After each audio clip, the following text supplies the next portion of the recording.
Si vous souhaitez paraître plus jeune, vous devez vous concentrer sur la zone du contour des yeux, car les études scientifiques suggèrent que la zone des yeux est la plus importante dans la perception de l'âge d'une personne. Je vais donc vous partager mon expertise pour améliorer les rides, les cernes, les poches et les paupières tombantes grâce aux soins du visage, à la médecine et à la chirurgie esthétique qui peuvent apporter d'excellents résultats mais aussi créer de véritables catastrophes. Scientifiquement parlant, les ingrédients cosmétiques efficaces pour améliorer le contour des yeux ne manquent pas. Mais dans cette vidéo, je ne vais pas simplement vous donner une liste d'ingrédients ou simplement vous donner une liste de produits. Je vais aussi vous expliquer comment sélectionner les meilleurs produits en fonction de votre problématique. Car on ne va pas du tout choisir les mêmes cosmétiques si on a des cernes bleues, des cernes bruns, des poches ou des ridules. Je vous propose donc d'améliorer votre contour des yeux en 5 étapes. Et la première étape est d'établir le bon diagnostic. Parfois, il est facile de savoir quel type de cerne on a, mais ce que je constate souvent en consultation, c'est que dans les faits, on se trompe souvent. Donc je vais vous montrer des photos et des vidéos libres de droit et on va faire quelques diagnostics ensemble. Ce que je peux voir sur cette vidéo, c'est un véritable cerne bleu avec une composante vasculaire. Sur cette photo, on voit un très léger cerne bleu qui est aggravé par un cerne creux, c'est-à-dire que la jonction entre la zone de la paupière et de la pommette forme un creux qui crée une ombre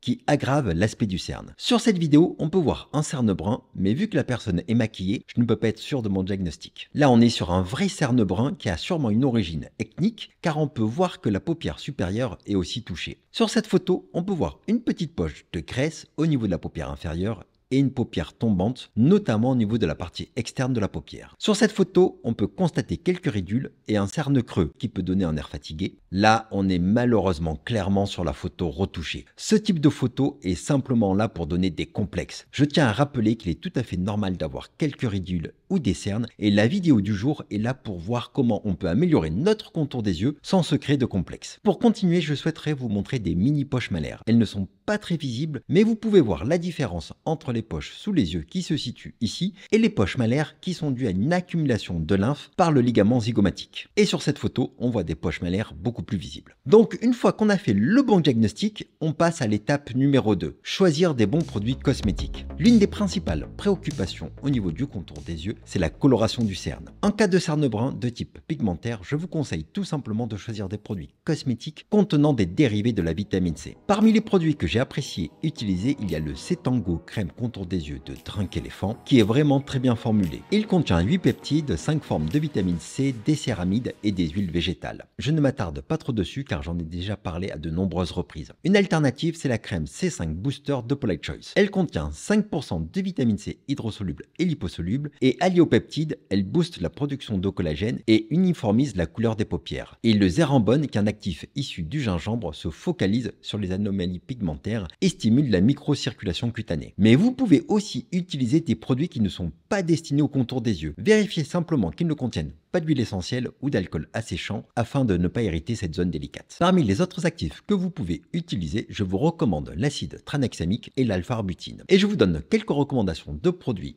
à tarif abordable dans la description de la vidéo. Si votre problématique ce sont les rides ou le cerne bleu, il va falloir se focaliser sur le derme pour diminuer l'aspect des rides ou pour agir sur la finesse de la peau des paupières qui est la principale cause du cerne bleu. En effet, c'est cette finesse qui fait que l'on peut voir par transparence les vaisseaux et les muscles orbiculaires. Pour épaissir le derme, la famille d'actifs la plus intéressante, ce sont les rétinoïdes, car ils agissent en profondeur pour stimuler la production de collagène, d'élastine et d'acide hyaluronique. Il est donc intéressant dans le cerne bleu, mais aussi pour atténuer les rides et les ridules. Si vous décidez d'utiliser les rétinoïdes sur le contour des yeux, la seule chose que je vous recommande, c'est d'être très précautionneux et de ralentir la cadence si vous avez des rougeurs. En produit spécifique pour le contour des yeux, je vous propose le sérum au ginseng et au rétinal de la marque Beauty of Joseon. Sa formule est bien pensée avec un prix abordable. Ce sérum est composé de 2% de rétinal sous forme de liposome, ce qui correspond à peu près à 0,02% de rétinal. Il contient aussi du ginseng qui a de nombreuses vertus pour la peau et de nombreux humectants comme la glycérine et l'acide hyaluronique. Pour préserver le contour de l'œil, la formule contient aussi du niacinamide, des céramides et des huiles de macadamia et de colza qui permettent de diminuer la perte insensible en eau de vos paupières. L'autre famille particulièrement intéressante pour améliorer les rides et le cerne bleu, ce sont les peptides, qui sont à la fois efficaces sur les rides dynamiques et sur les rides déjà installées. Et contrairement au rétinol qui peut aggraver la situation au début à cause d'un assèchement et des irritations, les produits aux peptides vont avoir un effet sur le long terme, mais aussi un effet immédiat. Un produit que je trouve bien formulé, c'est celui de The Ordinary, avec leur sérum multipeptide contour des yeux. On retrouve dans sa composition de l'acétylglucosamide et du niacinamide. Le sérum contient aussi 4 peptides comme son nom l'indique. Le premier, le palmitoïde tripeptide 38 qui stimule la production de collagène. Ensuite, on retrouve l'acétyl-tétrapeptide 5 connu pour ses propriétés apaisantes et hydratantes, et il a aussi une action sur le drainage lymphatique en réduisant l'apparence des poches. Le troisième, c'est le myristol nonapeptide 3 ou rétinopeptide qui imite certaines fonctions du rétinol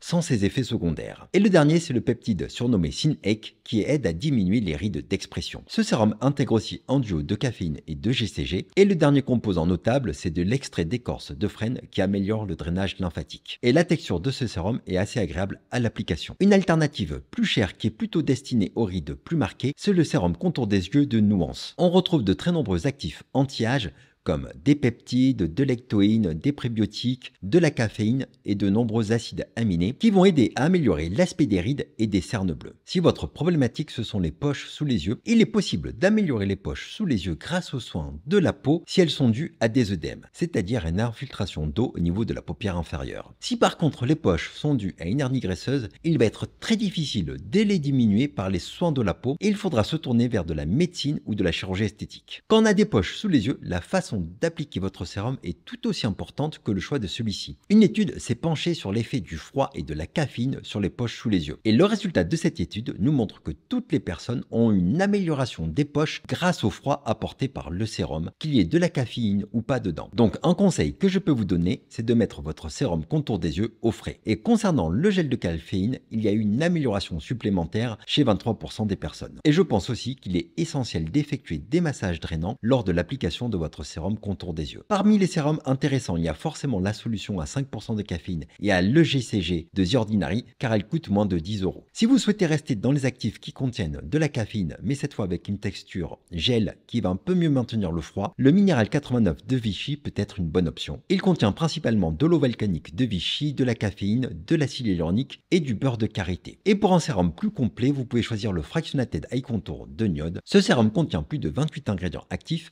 et dans le cadre des poches sous les yeux, celui qui m'intéresse le plus, c'est le tétrapeptide qui cible l'enzyme de conversion de l'angiotensine qui a une action sur les vaisseaux pour améliorer le drainage lymphatique. Maintenant, on arrive à la troisième étape qui est d'adopter une bonne hygiène de vie. Comme vous le savez, c'est pendant le sommeil que votre corps se régénère et le manque de sommeil est une cause très fréquente d'apparition des poches ou des cernes. Donc essayez de maximiser votre temps de sommeil, même si je sais qu'il est parfois difficile d'y arriver, notamment lorsqu'on a des enfants en bas âge ou que l'on travaille de nuit. Parmi les autres conseils que je peux vous donner, il faut bien évidemment diminuer au maximum l'alcool et le tabac. Une étude réalisée sur plus de 3000 femmes a prouvé que la consommation d'alcool et de tabac provoquait un vieillissement accéléré du visage et l'apparition de poches sous les yeux. Sur le schéma B, vous voyez l'impact du tabac au fur et à mesure des années et sur le schéma C, l'impact de l'alcool. Je vous conseille aussi de pratiquer une activité sportive régulière pour améliorer le drainage lymphatique. Et un autre conseil que je peux vous donner, c'est de réduire votre consommation de sel, car le sel augmente la rétention de l'eau et favorise les œdèmes. Un autre conseil, c'est de surélever votre tête pendant le sommeil pour améliorer votre drainage lymphatique et ainsi diminuer vos poches et vos cernes. Et un autre élément important, c'est le port systématique de lunettes de soleil et l'application d'une crème solaire pour limiter l'impact des rayons UV sur la zone délicate du contour des yeux. La quatrième étape est optionnelle, il s'agit de la médecine esthétique qui peut améliorer le cerne, les rides de la patte d'oie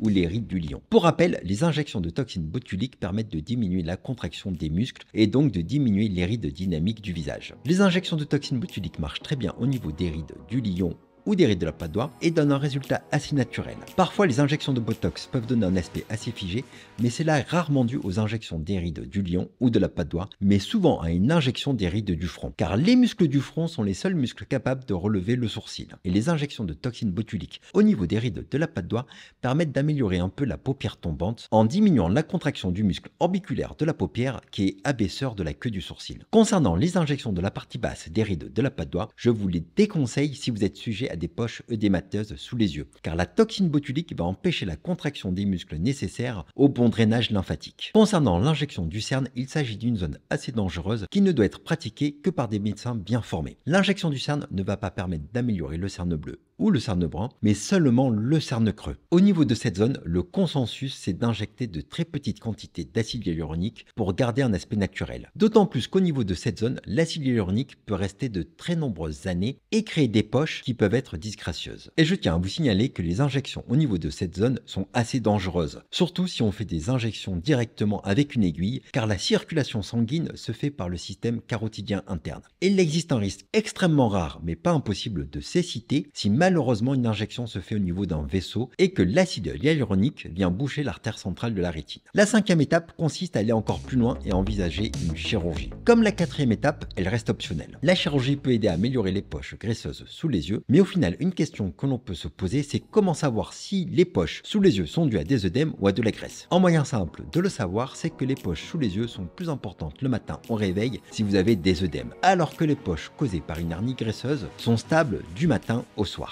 Il s'agit d'une chirurgie assez délicate qui doit être réalisée par des chirurgiens spécialisés, ce que je ne suis pas vu que je ne pratique pas de chirurgie des paupières inférieures. Par contre, une chirurgie que je réalise plus fréquemment, c'est la chirurgie des paupières supérieures qui permet de traiter des paupières tombantes. Et mon principal critère pour décider du bien fondé d'une intervention, c'est de voir si le regard a vraiment changé, car on peut avoir un léger excès de peau et garder un très beau regard. La chirurgie des paupières supérieures est très efficace, mais de mon point de vue, il ne faut pas opérer sous prétexte que l'on a un léger excès de peau, mais seulement si on a une véritable gêne avec une sensation de pesanteur sur les yeux. J'espère que cette vidéo vous a plu, prenez soin de vous et à bientôt.